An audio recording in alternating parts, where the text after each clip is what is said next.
નમસ્કાર, આપ જોઈ રહ્યા છો ધ લોકસત્તા શો. હું છું આપની સાથે શ્વેતા. 15 ઓગસ્ટ આ દિવસ એ માત્ર કેલેન્ડરની એક તારીખ નથી. આ એ દિવસ છે જ્યારે 1947માં સદીઓની ગુલામી પછી ભારતે સ્વતંત્ર શ્વાસ લીધો હતો. દિલ્હીની હવામાં આઝાદીની ખુશી હતી, લોકોની આંખોમાં નવા ભારતનું સપનું હતું અને આકાશમાં પહેલીવાર સ્વતંત્ર ભારતનો તિરંગો ગર્વથી લહેરાઈ રહ્યો હતો. લોહીથી લખાયેલી છે આ તિરંગાની કહાની, બલિદાનથી મળી છે ભારતને આ નિશાની. જ્યારે પણ લહેરાય આકાશમાં તિરંગો, યાદ આવે દેશ માટે કુરબાન થયેલી જવાની. પરંતુ શું તમને ખબર છે કે આ તિરંગો 15મી ઓગસ્ટ 1947ના દિવસે અચાનક બની ગયો ન હતો? આ તિરંગા પાછળ વર્ષોની કહાની છે. એવા અનેક ધ્વજોની કહાની છે જે આજે આપણને કદાચ યાદ પણ નથી. પિંગળી વેંકૈયાની મહેનતની કહાની છે. ચરખાથી અશોક ચક્ર સુધી પહોંચેલી એક ઐતિહાસિક સફર છે. અને સૌથી રસપ્રદ વાત, આપણા આજના તિરંગાને સત્તાવાર રીતે સ્વીકારવામાં આવ્યો હતો આઝાદીના માત્ર થોડા અઠવાડિયા પહેલા. તો 15 ઓગસ્ટે જે તિરંગો આપણા આકાશમાં લહેરાયો તે અહીં સુધી કેવી રીતે પહોંચ્યો? કેસરીયો, સફેદ અને લીલો રંગ જ કેમ? વચ્ચે અશોક ચક્ર જ કેમ? અને આજના તિરંગા સુધી પહોંચતા પહેલા ભારતના ધ્વજમાં કેટલા ફેરફાર થયા? ચાલો જાણીએ. દર્શક મિત્રો, આપણા તિરંગાની એવી સફર કે જે માત્ર એક ધ્વજની નહીં પરંતુ ભારતની ઓળખ બનવાની સફર છે. આજે જે તિરંગો જોઈને દરેક ભારતીયનું માથું ગર્વથી ઊંચું થઈ જાય છે. શું તમને ખબર છે કે આ તિરંગો હંમેશાથી આવો જ ન હતો? શરૂઆતથી તેમાં કેસરીયો, સફેદ, લીલો રંગ કે અશોક ચક્ર ન હતું. તો પછી આપણા તિરંગાએ આ સ્વરૂપ કેવી રીતે મેળવ્યું? એક સમય એવો હતો કે જ્યારે ભારત પોતાની રાષ્ટ્રીય ઓળખ માટે સંઘર્ષ કરી રહ્યું હતું. બ્રિટિશ રાજનું યુનિયન જેક સત્તાનું પ્રતીક હતું, પરંતુ સ્વાતંત્ર્ય સેનાનીઓના મનમાં એક સવાલ હતો: આઝાદ ભારતનો પોતાનો ધ્વજ કેવો હશે? કારણ કે ધ્વજ માત્ર કપડાનો ટુકડો નથી, તે દેશની ઓળખ, એકતા અને સ્વતંત્રતાનું પ્રતીક છે. આ સવાલનો જવાબ શોધવાની શરૂઆત થઈ અને 7 ઓગસ્ટ 1906ના રોજ કલકત્તાના પારસી બાગાન સ્ક્વેરમાં એક ધ્વજ ફરકાવવામાં આવ્યો. આ ધ્વજ આજના તિરંગા જેવો ન હતો. તેમાં અલગ અલગ રંગો અને પ્રતીકો હતા, પરંતુ આ ધ્વજ એક મોટો સંદેશ આપી રહ્યો હતો કે ભારત હવે પોતાની અલગ રાષ્ટ્રીય ઓળખ શોધી રહ્યું છે. આ માત્ર શરૂઆત હતી.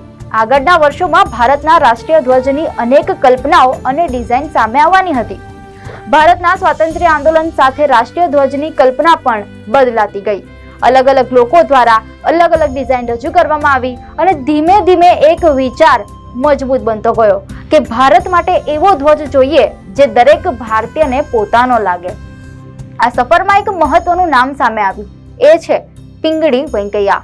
પિંગળી વેંકૈયા ભારતીય રાષ્ટ્રીય ધ્વજની ડિઝાઇનના વિકાસ સાથે જોડાયેલું એક મહત્વનું નામ છે.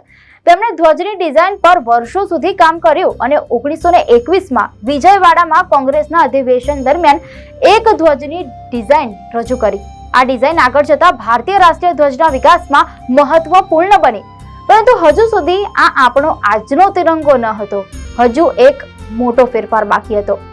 સ્વાતંત્ર્ય આંદોલનના સમયમાં ચરખો માત્ર એક સાધન ન હતો, તે સ્વદેશી અને આત્મનિર્ભરતાનું પ્રતીક બની ગયો હતો.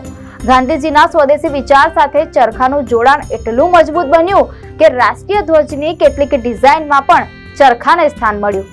હવે ધ્વજ એ માત્ર દેશની ઓળખ ન હતો, પરંતુ તે સ્વરાજના સંદેશનું પણ પ્રતીક બની ગયો હતો. પરંતુ 1947 નજીક આવતા ભારતને એક એવા ધ્વજની જરૂર હતી કે જે સ્વતંત્ર રાષ્ટ્રની ઓળખ બની શકે. અને અહીં આવી સૌથી મહત્વપૂર્ણ ક્ષણ.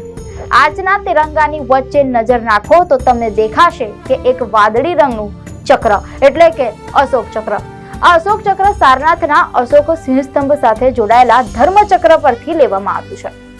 1947માં જ્યારે સ્વતંત્ર ભારત માટે રાષ્ટ્રધ્વજ નક્કી કરવાનો સમય આવ્યો ત્યારે ચરખાની જગ્યાએ અશોક ચક્રને સ્થાન મળ્યું. આ માત્ર ડિઝાઇનનો ફેરફાર ન હતો, આ ફેરફાર એ ભારતની પ્રાચીન ઐતિહાસિક પરંપરા અને ધર્મ, ન્યાય તથા સતત ગતિના વિચાર સાથે રાષ્ટ્રીય પ્રતીકને જોડતો હતો. અને પછી આવી ઐતિહાસિક તારીખ 22 જુલાઈ 1947. બંધારણ સભાએ સ્વતંત્ર ભારતના રાષ્ટ્રધ્વજને સ્વીકાર્યો. કેસરીયો, સફેદ અને લીલો રંગ, વચ્ચે અશોક ચક્ર. અને થોડા જ દિવસો બાદ આવી 15 ઓગસ્ટ 1947ની ઐતિહાસિક સવાર. ભારત આઝાદ થયું અને તિરંગો સ્વતંત્ર ભારતની ઓળખ બનીને આકાશમાં લહેરાયો. એક ક્ષણે તિરંગો એકમાત્ર ધ્વજ ન હતો, પરંતુ લાખો ભારતીયોની આશા અને સ્વાતંત્ર્ય સેનાનીઓના બલિદાનનું પ્રતીક હતો. કેસરીયો હિંમત અને ત્યાગ, સફેદ શાંતિ અને સત્ય, જ્યારે લીલો એ સમૃદ્ધિ અને જીવનનો સંદેશ આપે છે. અને હવે વાત કરીએ તિરંગાની વચ્ચે રહેલા અશોક ચક્રની. તેમાં છે 24 આરા. આ ચક્ર એ ગતિનું પ્રતીક છે, એક એવી ગતિ કે જે આપણને સતત આગળ વધવાની યાદ અપાવે છે. કારણ કે દેશ જો અટકી જાય તો વિકાસ પણ અટકી જાય. અને કદાચ આ જ કારણ છે કે તિરંગાના મધ્યમાં રહેલું ચક્ર આપણને સતત એક વાત યાદ અપાવે છે કે ચાલતા રહો, આગળ વધતા રહો. આજે આપણામાંથી મોટાભાગના લોકો માટે તિરંગો રોજિંદા જીવનનો ભાગ નથી, પરંતુ 15 ઓગસ્ટ આવે છે, 26મી જાન્યુઆરી આવે છે અને જ્યારે તિરંગો ઊંચાઈ પર લહેરાય છે ત્યારે લાખો લોકોના ચહેરા પર એક જ લાગણી જોવા મળે છે, ગર્વ. કારણ કે આ ધ્વજની સફર એ માત્ર 1906 થી 1947 સુધીની નથી. આ સફર છે સંઘર્ષની, ત્યાગની, સ્વરાજની અને એક એવા દેશની કે જે પોતાની ઓળખ માટે લડ્યો. તો આગલી વખતે જ્યારે તમે તિરંગાને લહેરાતો જુઓ ત્યારે માત્ર તેના 3 રંગો ન જોતા, કેસરિયામાં બલિદાન યાદ કરજો, સફેદમાં શાંતિ યાદ કરજો, લીલામાં ભારતનું ભવિષ્ય યાદ કરજો અને વચ્ચેના અશોક ચક્રને જોઈને એક વાત યાદ રાખજો કે ભારતની સફર અટકવાની નથી. કારણ કે આ માત્ર આપણો રાષ્ટ્રધ્વજ નથી, આપણા દેશની ઓળખ છે. જય હિન્દ.